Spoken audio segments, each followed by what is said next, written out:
Good morning साथियों, मैं बालेश्वर प्रसाद। आज मैं आप लोगों के बीच में +2 का एनसीईआरटी सिलेबस से सबसे पहला पाठ है जयशंकर प्रसाद जी के द्वारा रचित किया हुआ। इसमें कई बातें आता है। ऐसे जयशंकर प्रसाद जी के बारे में आप जानते हैं कि इनका अवधि जो रहा है, इनका समय काल रहा है, वो 1889 ईस्वी से लेकर और 1937 ईस्वी तक के बीच में रहा है। इनके माध्यम से जो यहाँ पे रचना किया गया है, रचना में आप देख रहे हैं कि एक देवसेना का गीत है और दूसरा कार्नेलिया का गीत है। तो इस गीत को समझने से पहले हम कुछ इनके बारे में महत्वपूर्ण बातों को समझने का प्रयास करेंगे। जैसे आप जान रहे हैं कि जयशंकर प्रसाद जी, जो काशी में इनका जन्म हुआ था, वे केवल 8वीं तक ही शिक्षा ग्रहण किए थे और 8वीं तक ही शिक्षा प्राप्त करने के बाद वे अपने स्वाध्याय के द्वारा संस्कृत को, पाली को, उर्दू को, अंग्रेजी को और भी ऐसे कहा जा सकता है कि वो साहित्यों का, कई तरह के साहित्यों का उन्होंने गहन अध्ययन भी किया। और उनके गहन अध्ययन का ही कारण है कि इतिहास के क्षेत्र में, दर्शन के क्षेत्र में, धर्मशास्त्र के क्षेत्र में, पुरातत्व के क्षेत्र में वे एक प्रकांड विद्वान के रूप में हम लोग के बीच में उभरे, यानी इस दुनिया में प्रकट हुए। इस तरह से प्रसाद जी की अत्यंत सौम्य, शांत एवं गंभीर प्रकृति के व्यक्ति होने की बात की जा सकती है कि वे बहुत ही सौम्य, शांत प्रकृति के व्यक्ति थे और गंभीर विचारधारा वाले व्यक्ति थे। वे परनिंदा और आत्मस्तुति दोनों का तिरस्कार करते थे, यानी परनिंदा नहीं चाहते थे और उसके साथ साथ आत्मस्तुति करना भी पसंद उनको नहीं होता था। वे बहुमुखी प्रतिभा के धनी थे। बहुमुखी प्रतिभा के क्या थे? वे धनी थे और मूलतः वे एक कवि भी थे। लेकिन उन्होंने नाटक, उपन्यास, कहानी, निबंध आदि के अनेक साहित्य विद्याओं के उच्च कोटि के रचना का सृजन भी किया है। इसके साथ इनकी प्रमुख रचनाएं, जैसे हम देख सकते हैं कि इनकी कुछ रचनाएं रही है। खासकर ये बात जानना जरूरी होता है उन छात्रों के लिए जो +2 में पढ़ रहे हैं, क्योंकि कॉम्पिटिटिव क्वेश्चन में सब आते रहता है अक्सर, कि इनकी कुछ प्रमुख रचनाओं में जैसे अजातशत्रु रहा है, स्कंदगुप्त रहा है, चंद्रगुप्त रहा है, रायश्री रहा है, ध्रुव स्वामिनी रहा है, कंकाल रहा है, तितली रहा है, इरावती रहा है, आंधी रहा है, इंद्रजाल, छाया, प्रतिध्वनि और आकाशदीप। इसके साथ साथ काव्य और कला तथा निबंध के क्षेत्र में भी इन्होंने बहुत ज्यादा उपलब्धि हासिल की है, जिसमें आप देख सकते हैं कि झरना, आंसू, लहर, कमायनी, कानन, कुसुम और प्रेम पथिक, इनकी कुछ प्रेम पथिक जो है एक कविता है।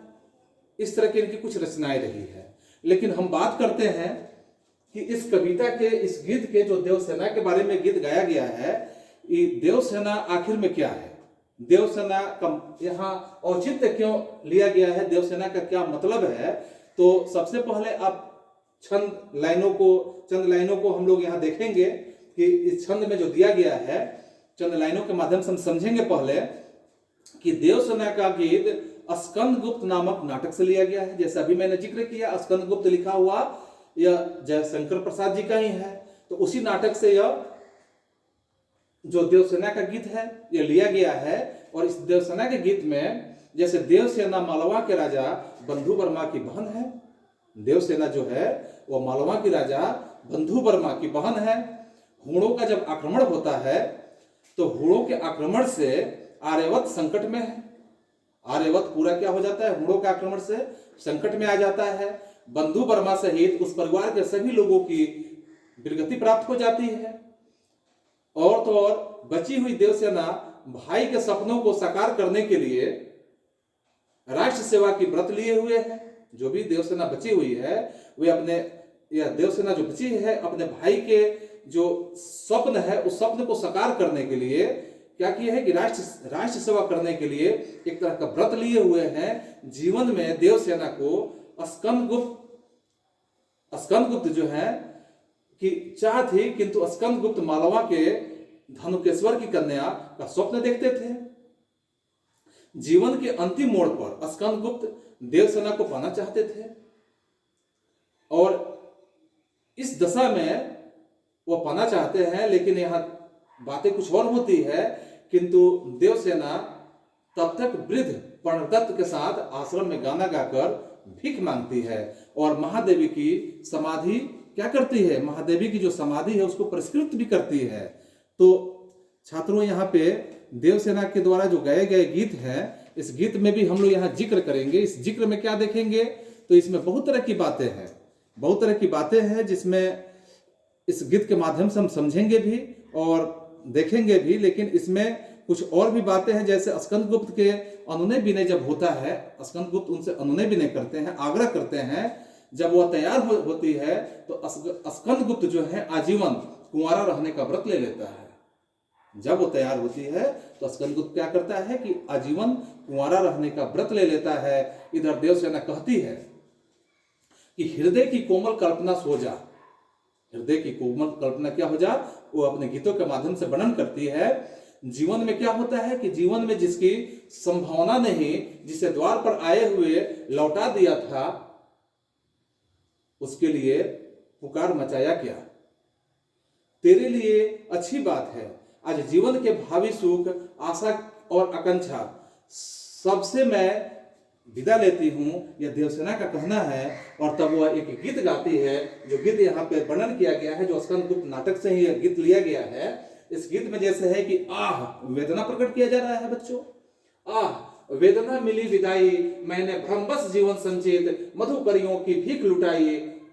छल छल थे संध्या के श्रमकण, आंसू से गिरते थे प्रतिक्षण, मेरी यात्रा पर लेती थी निर्वता अनंत अंगड़ाई। आप समझ रहे हैं ना इस बातों को? मैं फिर से इसको समझाऊंगा, लेकिन इस कविता को एक बार हम लोग गा के देख लेते हैं कि श्रमित स्वप्न की मधुमाया से, मधुमाया में गहन विपिन की तरु छाया में, पथिक उनिंदे श्रुति में किसने यह बिहा की तान उड़ाई, यह बिहा की तान उड़ाई। लगी तृष्ण दृढ़ थी सबकी, रही बचाए फिरती कब की, मेरी आशा आह। फिर यहाँ आह यानी कि यह वेदना प्रकट कर रही है फिर से। मेरी आशा आह वावली, तूने खोदी सफल कमाई, तुमने खोदी सफल कमाई। चढ़कर मेरे जीवन रथ पर प्रलय चल रहा अपने पथ पर, चढ़कर मेरे जीवन रथ पर प्रलय चल रहा मेरे पथ पर। मैंने निज दुर्बल बल पर उसने हारी होड़ लगाई, उसने हारी होड़ लगाई। लौटा लो या अपनी थाती, लौटा लो या अपनी थाती, मेरी करुणा हा हा खाती, मेरी करुणा हा हा खाती। विश्व न संभलेगी तुझसे, इससे मन की लाज गंवाई, इससे मन की लाज गंवाई। यानी विश्व नहीं संभलने वाली है। तब इस गीत के माध्यम से वह अपनी आह को, अपनी वेदना को कैसे प्रकट कर रही है। मित्रों ध्यान देंगे इस पर कि देवसेना का गीत जो है, कविता में देवसेना अपने जीवन पर दृष्टिपात करते हुए, अपने ही जीवन पर वह दृष्टिपात करते हुए अपने अनुभवों में और अर्जित जो वेदना है, जो उनके अनुभव में वेदना है, जो व्यथा है, जो उनकी करुणा कह रही है, उनकी इच्छाएं कह रही है कि क्या कर रही है। अर्थात जीवन संध्या की बेला में वे अपने यौवन के क्रियाकलापों को भ्रमवश किए गए कर्मों की श्रेणी में ही रख रही है। जो भ्रमवश किए गए हैं वो कर्मों की श्रेणी में ही क्या कर रही है, रख रही है। और उस समय की गई नादानियां, जब उस समय वो नादानियां की हुई है, तो उस समय की गई नादानियों का पहचान, स्वप्न उसकी आंखों से आंसू की अजस धारा बहती जा रही है। अपने आसपास उसे सबकी प्यासी निगाहें दिख रही है कि उसके आसपास में जितने लोग हैं सबकी प्यासी निगाहें उसके प्रति है। और इस तरह से, और वह स्वयं को इनसे बचाने की कोशिश करती है। वैसी प्यासी निगाहों से यहाँ पे जो देवसेना है, वे अपने आप को सबसे बचाने का प्रयास कर रही है। लेकिन होता क्या है, फिर भी जो उसके जीवन की पूंजी है, सारी कमाई है, जो उसने जीवन भर में कमाया है, जो जीवन की पूंजी है और उसके अंदर की सारी कमाई है, वह उसे बचा नहीं सकी। यह विडंबना है, यह उसके लिए क्या है, विडंबना है। यह बहुत बड़ी बातें हैं, यह वेदना है। प्रलय स्वयं देवसेना के जीवन रथ पर सवार हो जाता है और प्रलय जब देवसेना के जीवन रथ पर सवार होता है वह अपने द्रुतमान दुर्बलताओं और हारने की निश्चितता के बावजूद प्रलय से लोहा लेती है, यानी जो प्रलय की लहर आई हुई होती है उस प्रलय से अपने आप से वो लोहा लेती है, और लोहा लेने के बाद गीत के शिल्प में रची गई ये कविता वेदना के क्षणों में, यानी गीत के शिल्प में जो कविता रचा गया है इसमें वेदना का क्षण है, और वेदना के क्षण में मनुष्य और प्रकृति के संबंध का जो व्यक्त करती चलती है। इस तरह से जयशंकर प्रसाद जी हम लोग के बीच में इस देवसेना के बारे में ऐसे वेदना को प्रकट कर रहे हैं इस कविता के माध्यम से, जिस कविता में हम यह समझ सकते हैं। तो दोस्तों, इस तरह से आपका यह स्कंदगुप्त नाटक से जो खंडन किया गया है, और इसके बाद फिर से अब आप देखिए दूसरे खंड में आपको दिया गया है कि कार्नेलिया के गीत जो है, कार्नेलिया के गीत में अब हम यहाँ देखेंगे कि यह जो गीत है यह भी यह भी जो है आपका जयशंकर प्रसाद द्वारा ही रचित है, लेकिन इसको कहां से लिया गया है दोस्तों? तो इसको चंद्रगुप्त मौर्य से, चंद्रगुप्त जो है चंद्रगुप्त नाटक से इसको लिया गया है। और इस चंद्रगुप्त नाटक में जैसे इस गीत में क्या वर्णन किया गया है, इस गीत के माध्यम से हम लोगों को क्या दर्शाने का प्रयास किया गया है जयशंकर प्रसाद जी द्वारा, तो हम इसमें ध्यान देंगे कि इसमें सबसे पहले वो दिखा रहे हैं कि इनके कविता के माध्यम से जो यहाँ पे दर्शाया गया है, तो कविता में क्या दिखा रहे हैं जयशंकर प्रसाद जी? तो कविता में हम लोग को दिखा रहे हैं कि अरुण या मधुपम देश हमारा, अरुण या मधुपम देश हमारा, जहां पहुंच अनजान क्षितिज को मिलता एक सहारा, जहां पहुंच अनजान क्षितिज को मिलता एक सहारा, सरस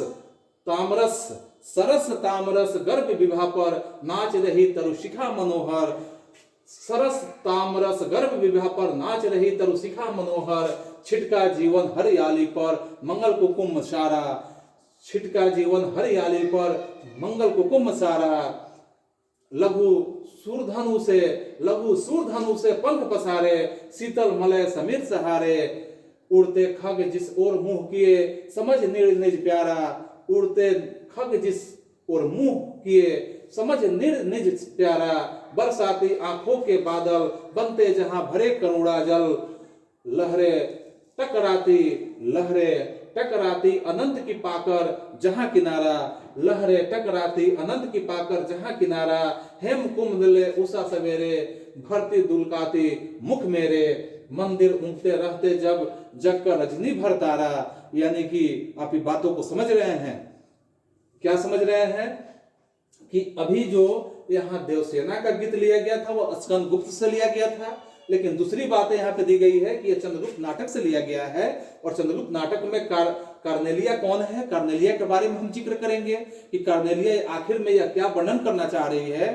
तो यहाँ पे ध्यान देने वाली बात है कि दूसरी कविता जो हमारी है कार्नेलिया का गीत है, जो जयशंकर प्रसाद द्वारा चंद्रगुप्त नाटक से एक प्रसिद्ध गीत है। कार्नेलिया जो है वह सिकंदर का सेनापति का नाम आप जानते हैं, जिसका नाम सेल्यूकस हुआ करता है।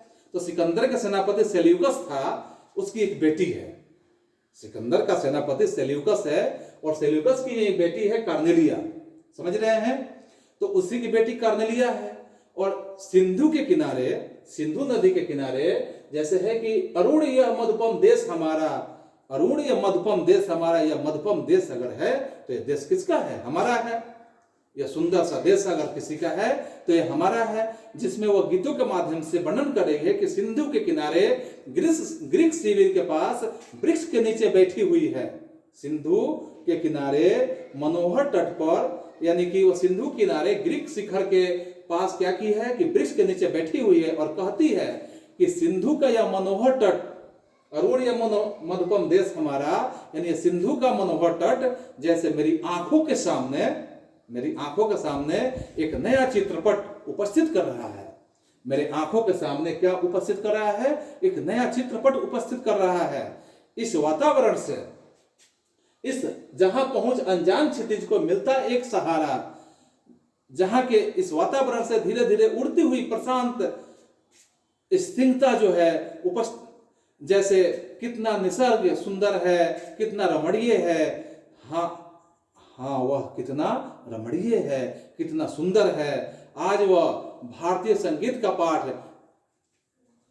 अगर हम देखते हैं, भारतीय संगीत का पाठ यदि देखते हैं तो देखूं भूल तो नहीं गई, यानी कि उस भारतीय संगीत का पाठ को अगर हम देखना चाहते हैं तो यहाँ पे बता रही है कार्नेलिया कि देखूं कि उस पाठ को मैं भूल तो नहीं गई, और तो और तब तक वह यह गीत गाती है और गीत में क्या वर्णन करती है कि अरुण यह मधुपम देश हमारा, यह गीत, इस गीत में हमारे देश की गौरव गाथा तथा प्राकृतिक सौंदर्य को भारतवर्ष की विशिष्टता और पहचान के रूप में प्रस्तुत किया गया है।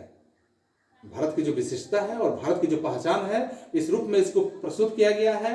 पक्षी भी अपने प्यारे घोंसले के लिए, इस कविता में वर्णन किया गया है कि पक्षी भी अपने प्यारे घोंसले की कल्पना कर जिस ओर उड़ते हैं, वही यह प्यारा भारतवर्ष है, वही यह प्यारा क्या है, भारतवर्ष है। अनजान को भी सहारा देना और लहरों को भी किनारा देना, अनजान को भी सहारा देना और लहरों को भी किनारा देना हमारे देश की विशेषता है। सही मायने में भारत देश की यही पहचान है, जो यहाँ पे कहा जा रहा है कि जहाँ पहुंच अनजान क्षितिज को मिलता एक सहारा, जहाँ पे अनजान लोग भी आते हैं तो उसको इस भारतवर्ष में एक सहारा मिलता है। सरस तामरस गर्भ विवाह पर नाच रही तरुशिखा मनोहर, छिटका जीवन हरियाली पर मंगल कुसुम सारा, यानी कि जो भी मांगलिक कार्य होते हैं, जो भी शुभ कार्य होते हैं, सारे कार्य इस भारतवर्ष की भूमि पे होते हैं। लघु सूर्धन के से पंख पसारे, शीतल मलय समीर सहारे, जहाँ पे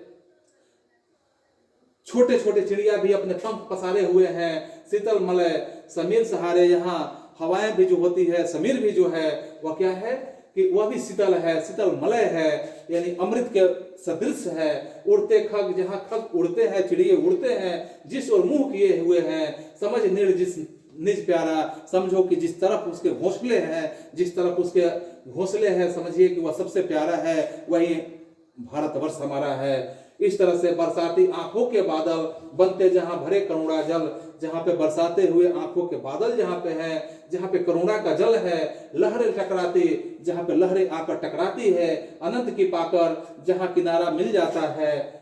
हेम कुंभले उषा सवेरे, भारती दुलकाती मुख मेरे, मंदिर उमते रहते जब जाकर रजनी भर तारा, जहां पे रात रात भर रजनी भी क्या करती है कि तारों के बीच में रहती है और मंदिर भी ऊँघते रहते हैं।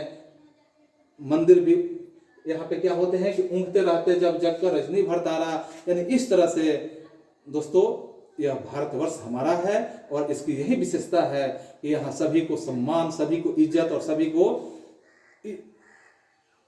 को सम्मान के नजर से देखा जाता है। और इस प्रकार से इस कविता का अंत होता है। अगले सीरीज के लिए फिर हम अगले क्लास में आएंगे। तब तक के लिए दोस्तों मैं आपको एक बात याद दिला दूं कि यदि आप इस चैनल को देख रहे हैं तो आप इसको सब्सक्राइब अवश्य करें। Good bye.